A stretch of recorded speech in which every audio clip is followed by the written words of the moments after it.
In the digital reality, evolution over revolution prevails. The QA approaches and techniques that worked yesterday will fail you tomorrow. So free your mind. The automation cyborg has been sent back in time.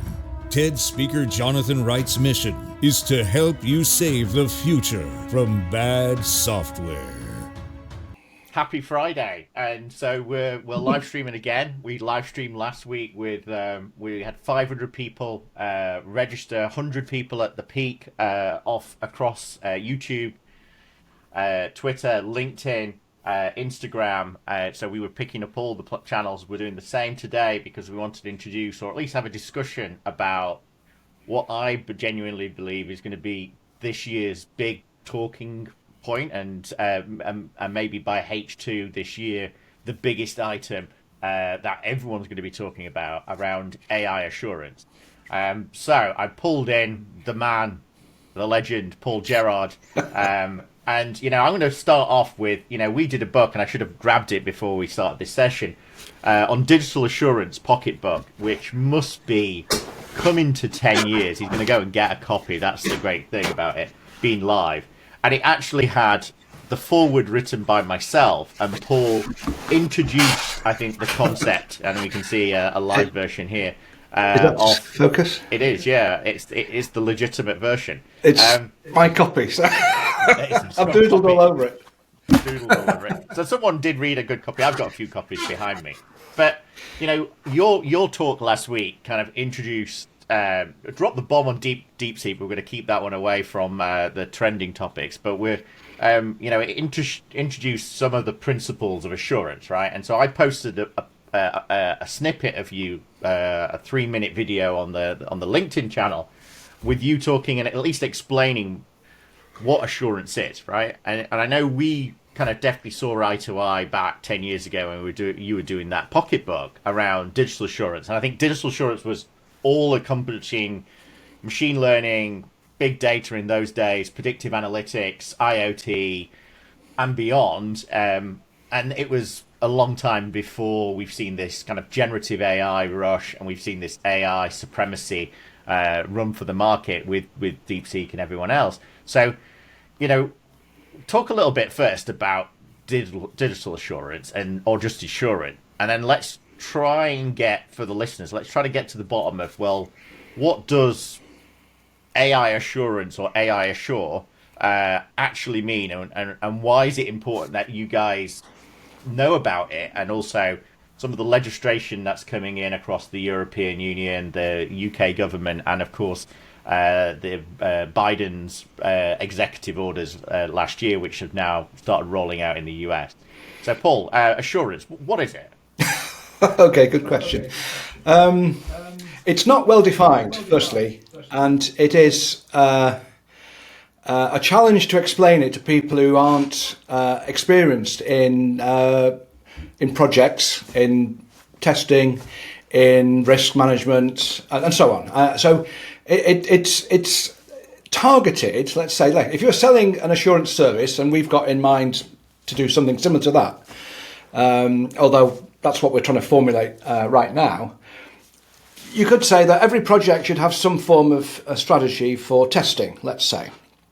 Now, on that basis, you need to consider, you know, what the goals of the project are, what the risks of the project are, the technicalities, the architecture, the personnel, the organisation, responsibilities, all that other good stuff that goes together to say, how are we going to figure out where we are when we're making progress in our projects? And that's what really testing is about, is to provide information, an information service. Now, let's say you have a strategy on the table. Assurance is to say, not just that you're following a strategy, like a series of box-ticking exercises. It's about actively engaging with the people who are taking part in the project to say, and to remind them, and to potentially coach them, let's say, to say, are you talking to the right people to get your requirements? Are your reviews of the requirements, are you acting on the changes that people are suggesting?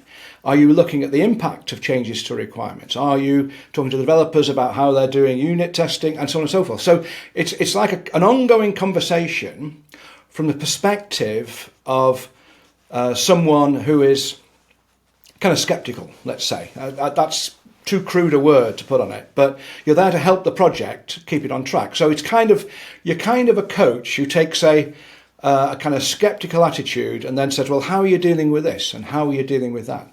So rather than saying, did you produce a test plan? Did you automate your test? Did you do that? You look a bit deeper and say, well, how did you do it? Did you use the right sources of knowledge to come to a conclusion and design your approach to dum-de-dum, whatever it is? So in many respects, in process, you're acting like a skeptical observer come coach. Now, that's not necessarily the only way to do assurance, and that's not complete assurance, because in some ways you're like a guide, a coach, an advisor during the process up to the later stage of testing. But later on, you become a little bit of a policeman and say, look, we had a conversation 6 months ago about how you're going to do this, how you're going to test this feature, how you're going to reduce, look at the performance aspects of the system as the architecture as a whole, the security of this, And so you might have had conversations months earlier, or maybe days earlier in a smaller project. It's the same process. A few days, a few months later, you come back to them and say, like, now, how did you do that? And let's see the evidence that you've produced and whether it makes a case to say the performance is acceptable or not, or the security had some issues, but you fixed them and you've retested and you've revalidated your assumptions about things. So that the stakeholders who are going to make some big decisions late in the project have the information they need to proceed, to say, accept or reject or step back and delay or redesign or whatever the outcomes of these very tough conversations are about. So in a way, the assurance role, I would say, whether it's an individual or a team on a huge project, it would be a team. The role is to keep the trying to keep the stakeholders comfortable that the language coming out of the project is not all technical and they're being blinded by science. So in some ways, you're a bit of a translator. And what does that mean? In other ways, and this was put to me very forcefully by a very senior guy on a $200 million SAP project. He says, your job is to, every 6 weeks we have this drains up program level meeting where the project presents to the board status. And your job, Paul, is to say, and they're not lying.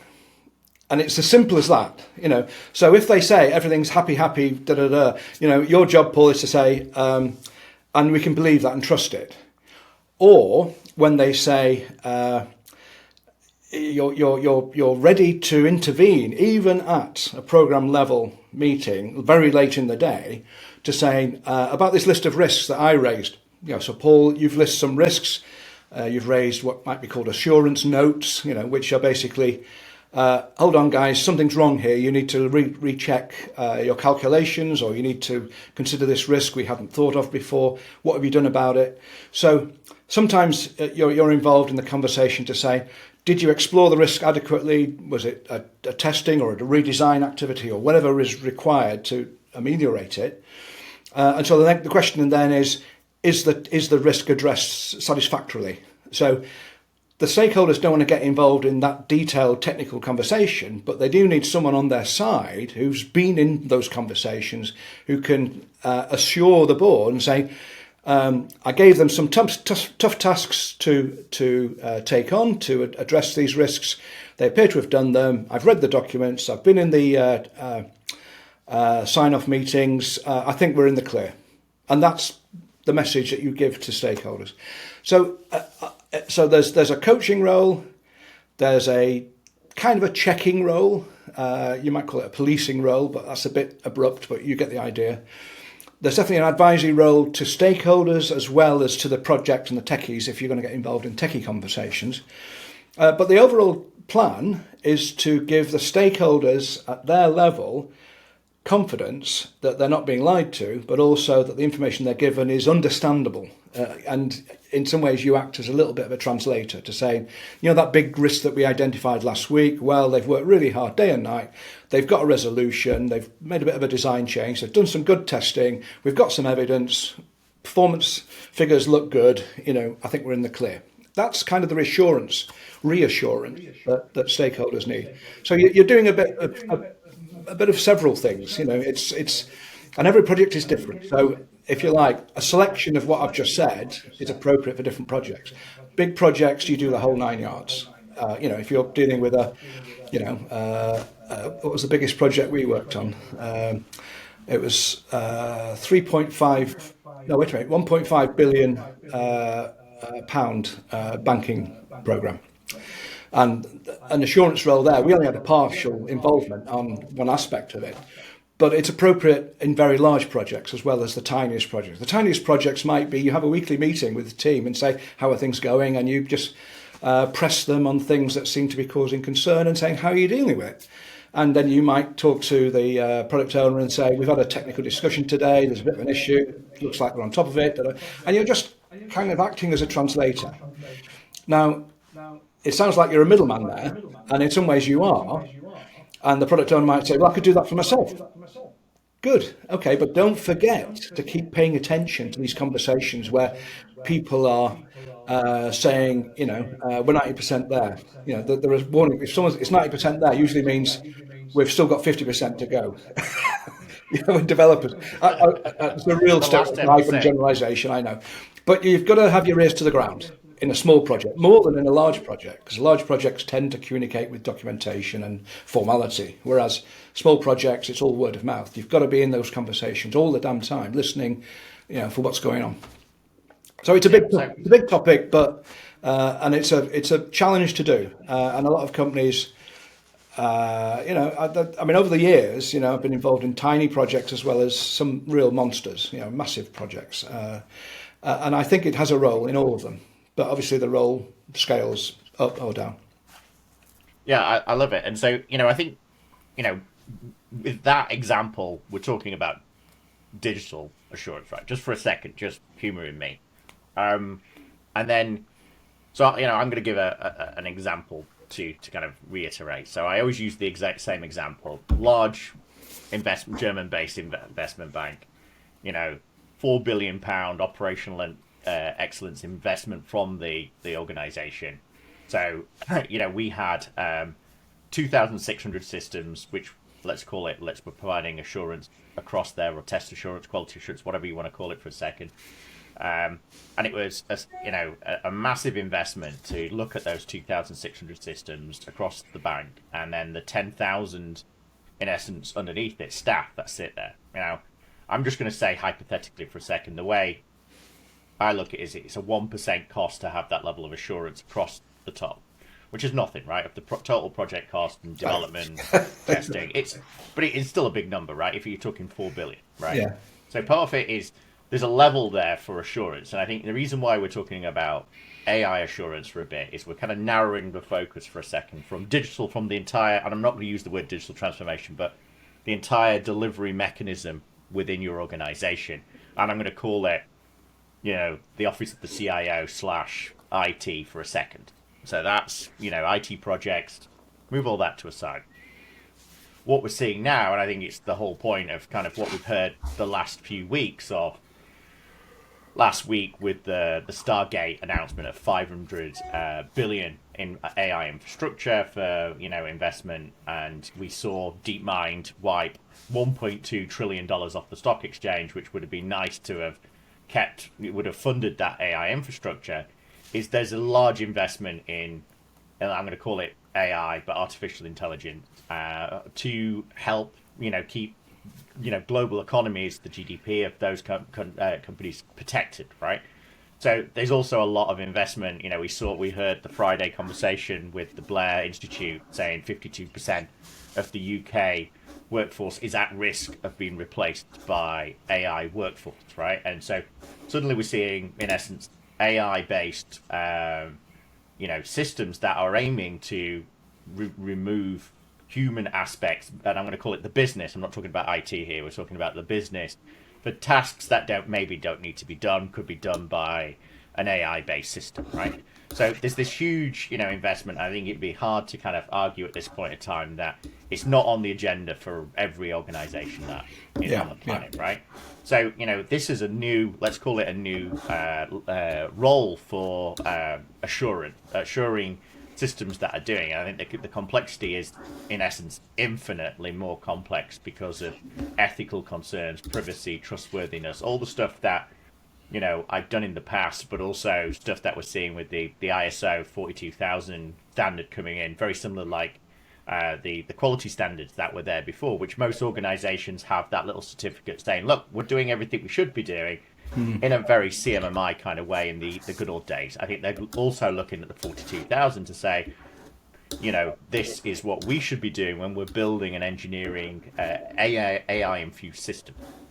And then obviously yesterday, the UK government made a policy announcement to say that their AI assurance policy, there's 52 organisations in the UK that they think are following these guidelines. I know there's a lot more organisations than that in the UK, so I think it's just like the 42,000 where there's only a handful in the US which are now accredited.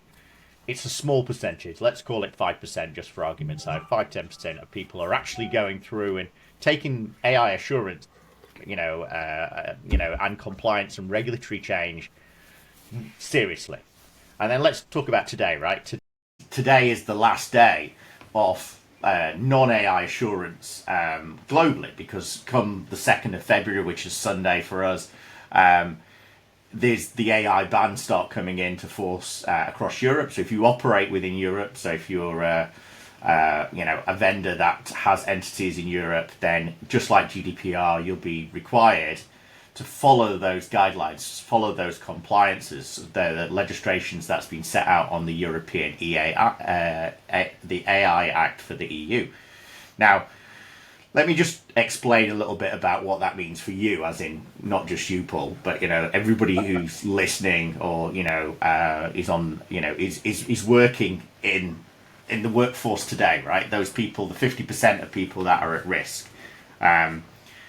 What we've started doing, I guess you've started doing as a primary example, but everybody else has started doing, is they've started using AI in every day, right? They've decided that they can use, and I'm going to use the banned word of the day, ChatGPT, to help them with their business work. Now I'm going to call it business work for a second, because I don't want to talk about IT, because I think it's easy to fall into IT and then talk about the SDLC, the software development lifecycle, and then start talking about, I'm a developer, I'm using Copilot for GitHub and it's doing code generation. I'm using cursor.com and I'm using it for writing my Python scripts, right? I actually this week literally sat there with the youngest who wants to go to university, and she said, oh, I've got to do Pygame framework to create some games for work, for school, for college. And I said, okay, here's cursor.com. If you want to generate a game, which, is Hangman, you just type into the right-hand side, create me a Pygame, framework, and it then launches as, a CGI kind of game, and you can play it. Or you can use Vim, or like they told you to do at the bash command line, and create Python libraries and write it all yourself, and spend the next 5 weeks, 6 weeks building that graphical application, which I did when I was her same age on my Sinclair ZX, which my dad gave me a pile this big of basic, line 10, line 20, go to line 10.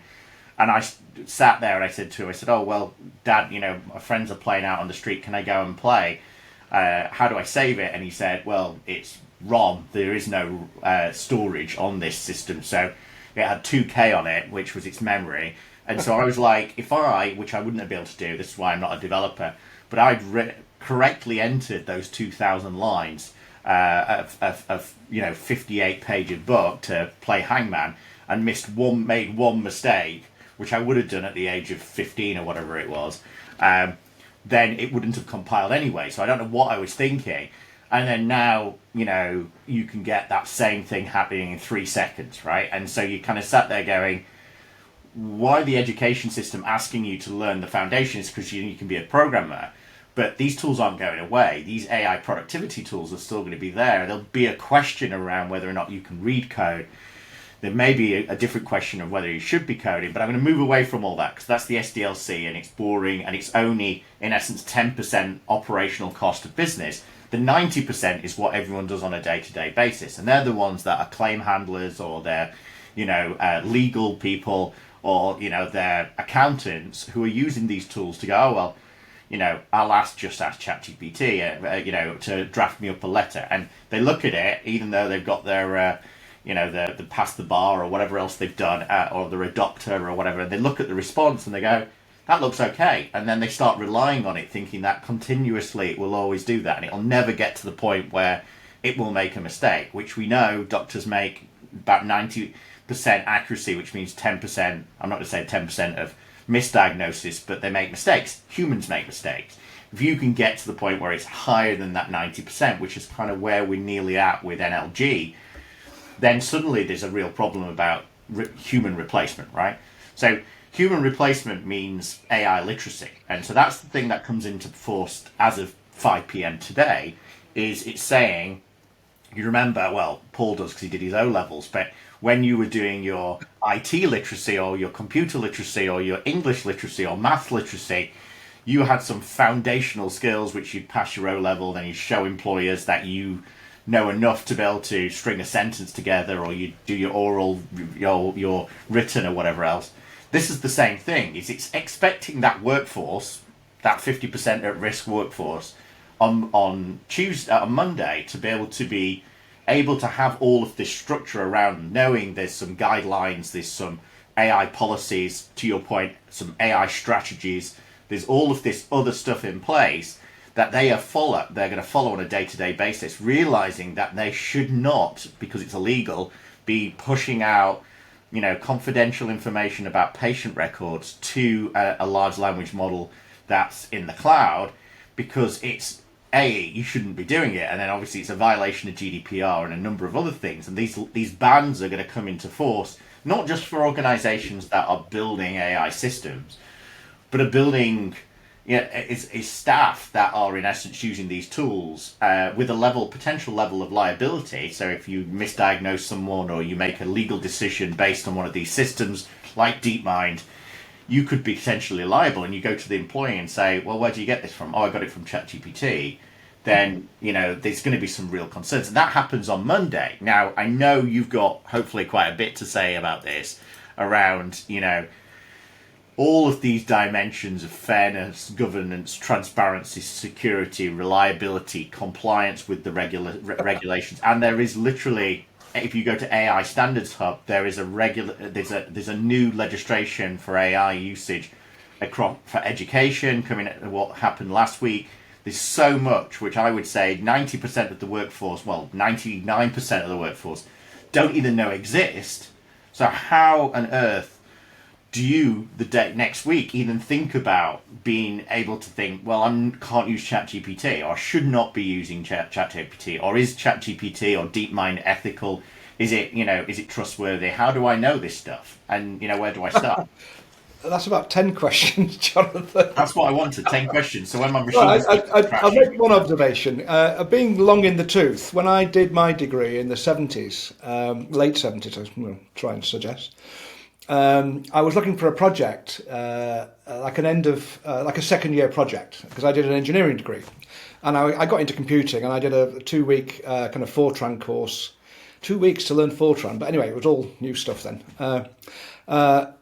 And my tutor sort of said, he gave me this book, which was like, yay big. It had about 150 pages or something, which was an MSc thesis from one of his students from the late 50s, right? So he was an old boy, he was a civil engineer, not a computer guy. He said, take a look at this, Paul, what do you think?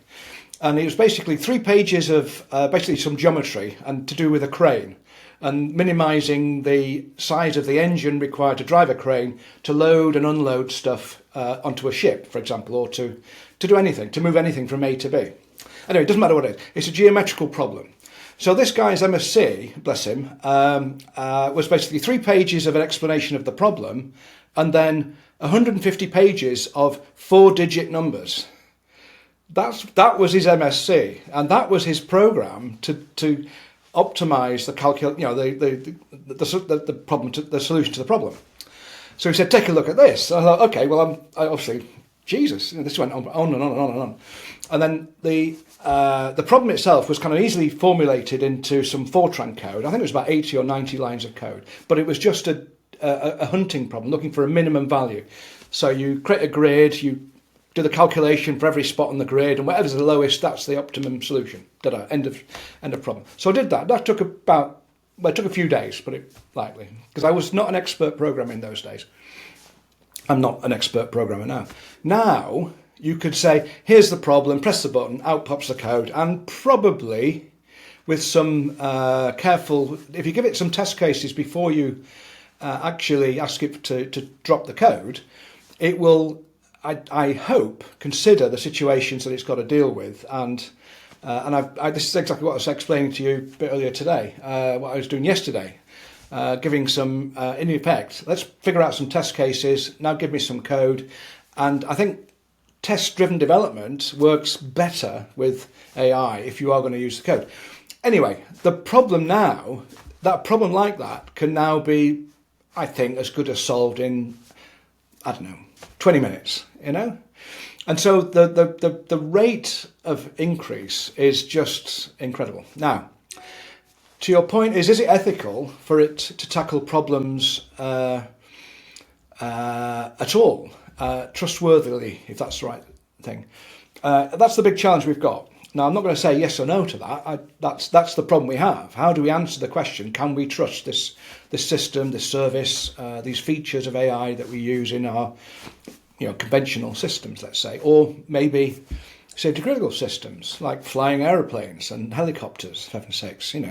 It's going to end up in those, if it's not already in those kind of systems, well, going in that direction. Regrettably, you could say, well, regrettably, the accident that happened last night or the night before. Anyway, the EU directive, which I've not read cover to cover or page to page, but my impression of it is it looks like it's very worthy. Don't get me wrong. There's nothing in there I would disagree with, but it looks like a standard for ethically and professionally managing your employees.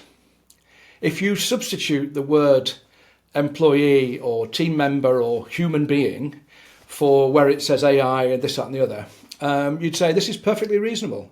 Like, you need to give them a plan, you need to make them aware of risks and get them to consider risks, you need to get them to be transparent and open.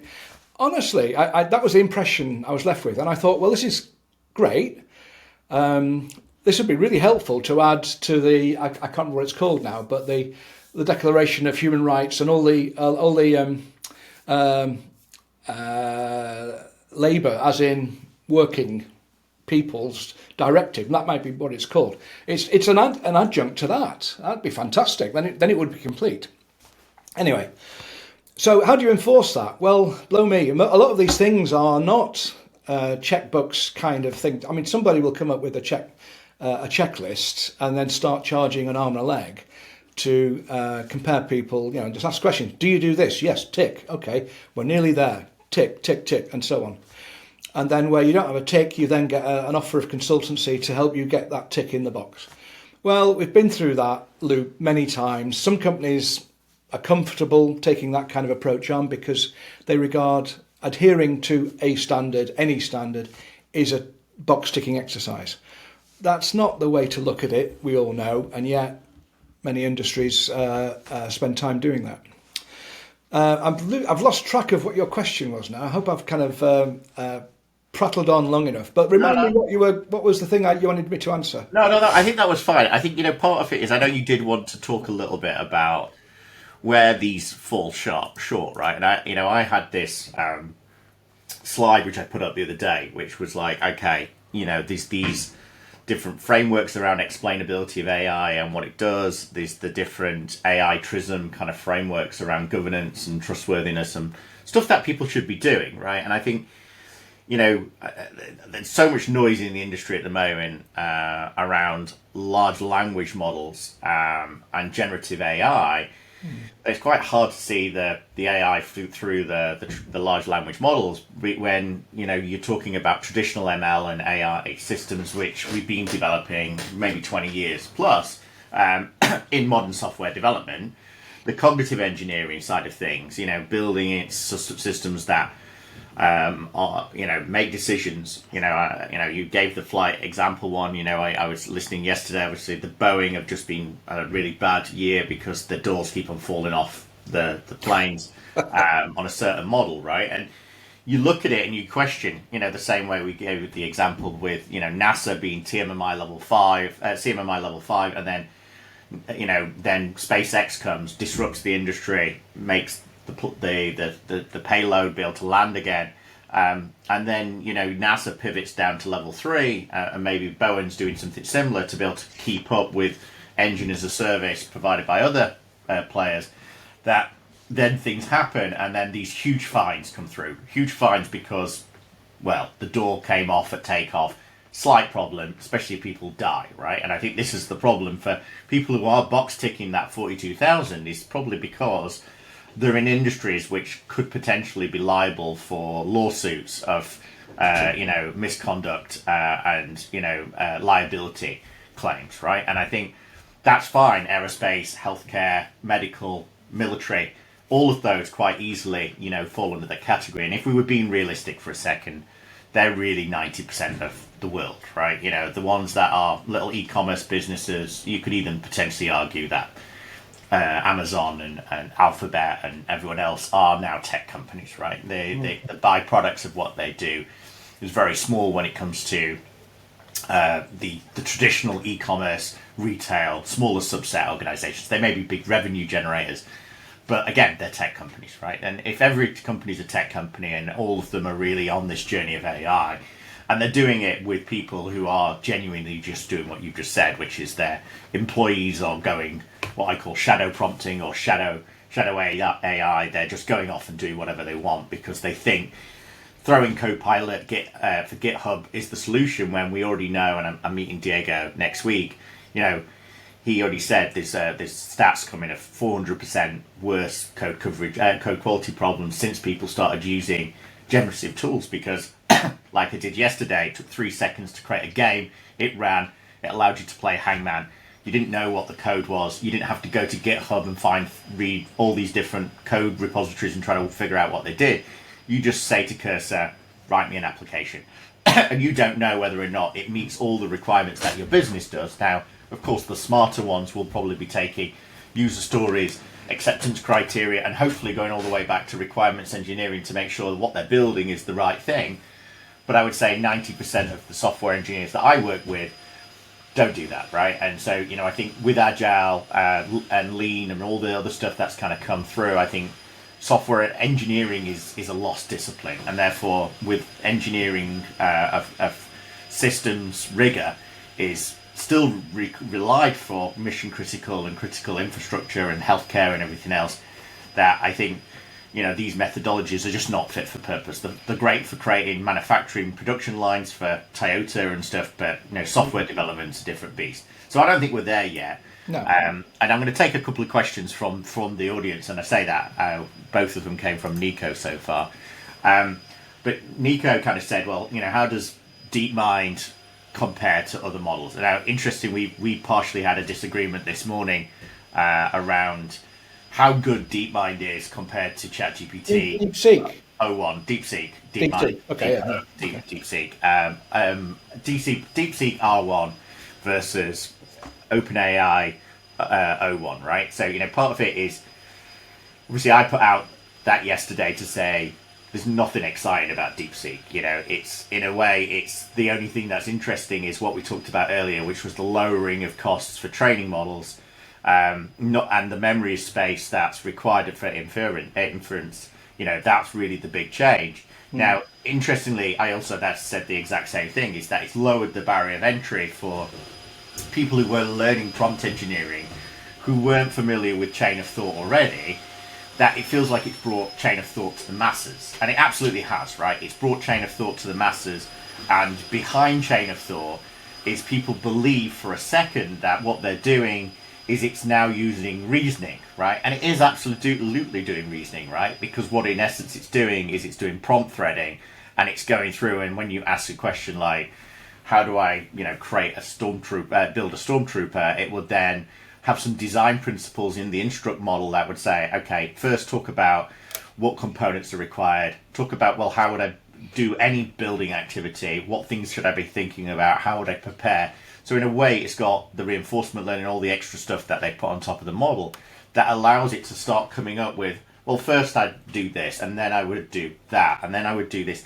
And the chain of thought prompting or prompt threading is acting like it's a person going through thinking. And it suddenly means that the normal everyday Joe is kind of going, oh, well, yeah, I'm getting better results, right? Now, we could look at both of them, and I spent a bit of time this morning with doing some chain of thought stuff on O1, and then over here I've got Allana DeepSeek R1 running on this machine, 8 billion, and I can tell you with a shadow of doubt, the 8 billion model is awful, right? It's really not effective. Now, the DeepSeek platform with the full 13 times by 110 billion Minstrel of Experts DeepMind R1 version is good and is better. I'm going to use the word better across the line than Open AI is. So if you are using the mobile app or you are using the web version, then you're probably right? DeepSeek R1 would beat O1 for OpenAI and chain of reasoning. However, I think there's still an argument to be said that it's down. It's in the eye of the beholder. It depends how good your prompts are. Like, you're good because we've been teaching a whole stack of skills this year around Socratic test questioning. You go through a logical process, with the defo spam stuff that you've been developing, and you're very structured. I would partially argue if you were a 90% workforce person in the business, that actually DeepSeek would probably give you more confidence that what you're doing is correct, and would still have a low level of, we know because we look at the output and we validate it and we go through these different levels of rigor. But if you ask a bad question, you get a bad response. And I think, you may have gone on a prompt training course, you might have gone on an ISTQB course, but that doesn't make you a tester. It doesn't make you a prompt engineer, the ones that get paid 400k a year. So I would say, Well, I want one of those jobs. I know I do as well. But, part of it is, forget the prompt improver and stuff for Anthropic and stuff for a second. I know personally, and this is me, even with 3-4 years of doing development of large language models and generative AI systems and prompt threading, prompt tuning, going through all of this, prompt engineering practices, visualization of thought, chain of thought, reasoning, all that kind of stuff, I still feel that I would not be the right person to create a prompt. I would say that I would rather throw it to somebody in the business who's got the business acumen, who's able to understand the sources of knowledge, not just me chuck the sources of knowledge and sources of information and sources of industry in. I still think human intelligence is king, and if you find someone who's smart and understands their industry, and they've given the right framework, like DefoSpam, that actually they could be incredibly productive. And the rigor, and to kind of Nico's kind of question is, it could balance that, creativity and factual accuracy in responses with the toxicity scores and fluidity scores and the ML ops over the top of it, that you could actually kind of say to yourself, this could feed into an agentic workflow, and I could be quite consistently able to go peer review this factual response back with somebody who's smart, who understands copywriting or whatever else, and they'd be able to glance through it, spot the issue, and then they'd be able to move it into the next process to somebody who's an accessibility expert, who would then check the accessibility angle, and actually human collaboration would suddenly go through the roof, and the AI productivity of 30% could be realized, which when we say 30% productivity, what we're really saying is we want to sack 30% of your workforce and make them redundant, right? Which is why they want to get to that magical 50% of the UK workforce that, in theory, are primed, ready to be reduced. So I'm handing this back to you, even though I know, we've got a lot more around, some of the big, I wanted to leave with two big things, which before we disappear in 10 minutes, and I want you to summarize everything in your side. But the Code of Practice comes in play May the 2nd this year. The UK Liability Directive comes in August 2nd, right? There's some major enforcement stuff that's coming in August 2nd. I'm doing this next week. I need to promote this. Is the BCS. We're doing a book tour thing, talking about the AI book that I did around building trustworthy systems. A lot of this I'm going to be covering on that session next week, but it feels like you're right. An AI governance framework feels like any other framework that any other governance framework, just find and replace the word AI. And there's a whole stack of excited people at EY and, all these high value consultancy companies that would be happy to take your money and put you through a rigorous system that feels like they've just replaced big data with AI, or digital transformation with AI transformation, and, charged you a large amount of money. But I'll end with the statement, which is, the fines which are coming in place on that August 2nd day is 7% global turnover, or 35 million. Feels very similar to the GDPR thing, which never really felt like it, fined the right people. It's a lot worse in the US because they can stop you trading. I think, this should be a real thing. It should be on everyone's mind, whether or not you're talking about AI literacy of your staff and your workforce and enabling them with training, which I just don't think has happened. I think everyone's using these tools without proper education. And then secondly, for the ones that are building cutting edge AI infused systems, I think you've not got the policies, the strategy, the governance, the auditability, the frameworks that are required to be compliant or regulatory, align with the regulators, ready for those days. I think we're probably 2-3 years behind that, and I think the 42,000 standard and everything else we talked about, I think there's a handful of people that are following that. I think 90% aren't. I think there's a lot of work that needs to be done in this AI assurance landscape, for at least the next 5 years. So I'll let you summarize out your fight. Thank you. Try and close this off in AI assurance. Good heavens.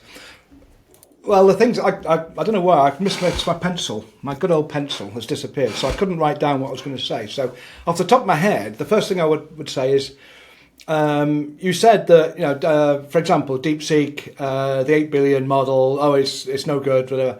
It is what it is. It's a cut down version of a much larger model, and which is effective. And I think it's on a par with the best of OpenAI's offering. But who cares? Because in a year's time, that'll all be history anyway, because that'll be swept away by the next generation. And the thing is, when we talk about people, we think of generations in 20, 25 years, or maybe, some around that. And when we talk about generations of software, we're probably looking at 3 to 5 years. Well, generations in the AI world now are like, what's new this week? It's not a weekly thing, but there are hundreds of products and models and apps, whatever, being released weekly, which are moving the industry forward.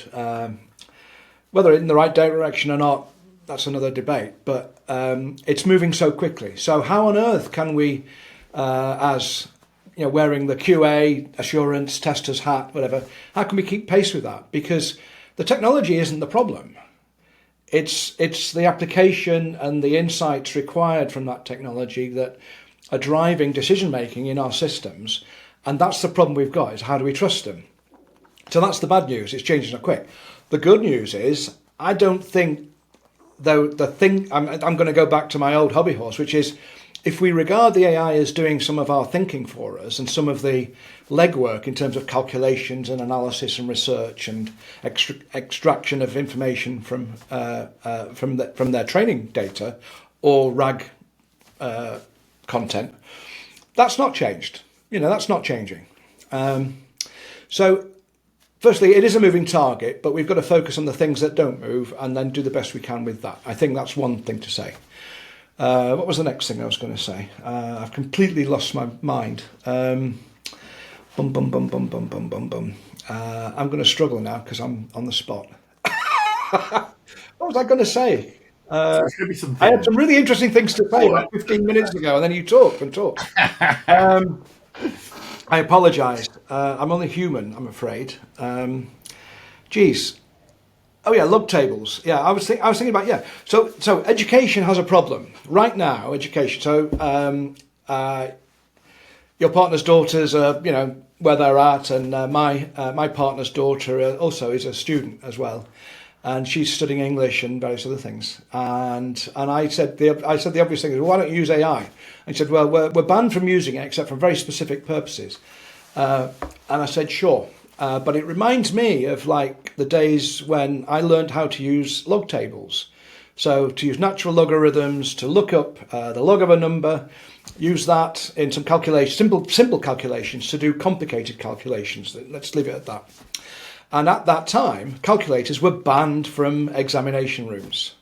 Now, before that, it would have been the case that slide rules were banned from examination rooms.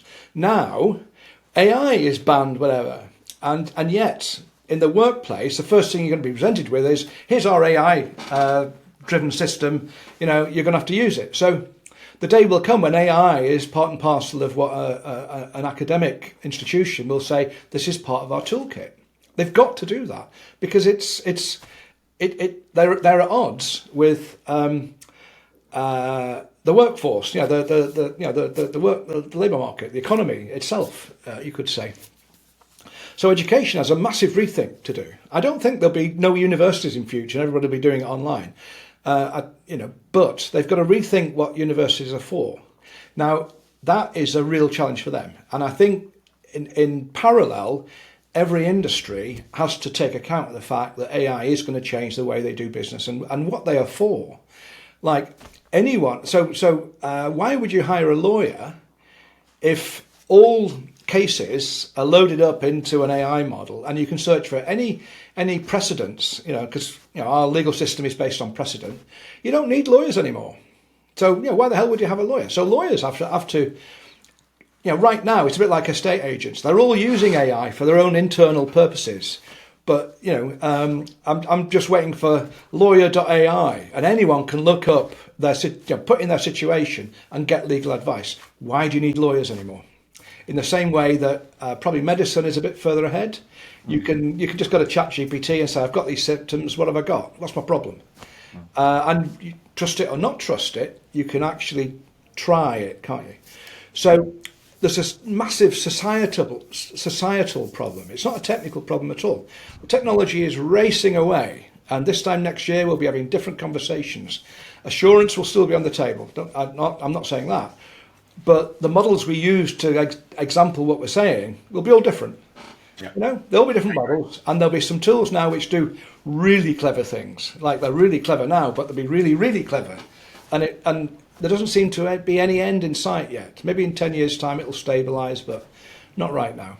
So the challenge of assurance is keeping pace with the thinking, but not getting distracted by the technology.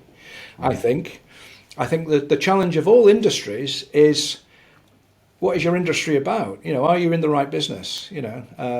I think the mantra, if you're not, AI is going to take your job, but it'll be taken by someone who's using AI if you're not, kind of thing. That's a bit trite. No, I'm not. Well, because that's the only quote I've got, which I put on my slides, and then anyone quotes me back. So it's too simplistic. A human meeting now, so I've got to go anyway. So we're going to end up the live stream, but I think that was a good summary, right? Yeah. And to the people who said, sorry, the impression I've got, having had day-long conversations with ChatGPT a couple of days ago and DeepSeek yesterday about designing software. It's incredible that you can start a conversation by talking about goals and the mission of what you're trying to do, and then looking at architecture, And then you look at some of the challenges, and this is the AI telling me what the challenges are. It's doing most of the legwork here, and then going down and say, well, how could we build a prototype to do this? And then we can say, how could we test this prototype, whatever. And to have those those conversations in a day, where it would normally take weeks and weeks, with 25 people being involved, all having their say, means that, like, a one-man band like you or me can build some pretty clever stuff, design some pretty clever stuff very quickly. Implementing the code, that's still tough. It can generate code, but you still got to think through and test it and whatever. But, I'm working on it, so I'm having great fun. But it's the fact that it can have conversations at the very highest level and down and dirty at the code level. It's absolutely remarkable. Now you still got to treat it as someone who knows 90% of the problem, not the 100%, and still have that caution. But I'm still optimistic, and you've just got to, that 10% is like the 10% of code that doesn't work in any system. It causes it to be completely useless. You've still got to pay attention to that. And that's why I think we'll still need testers, we'll still need good designers, we'll still need good programmers, we'll still need users who know what they want, etc., etc., etc. So, and AI assurance, right? More importantly, Yeah, so I'm going to leave on that AI assurance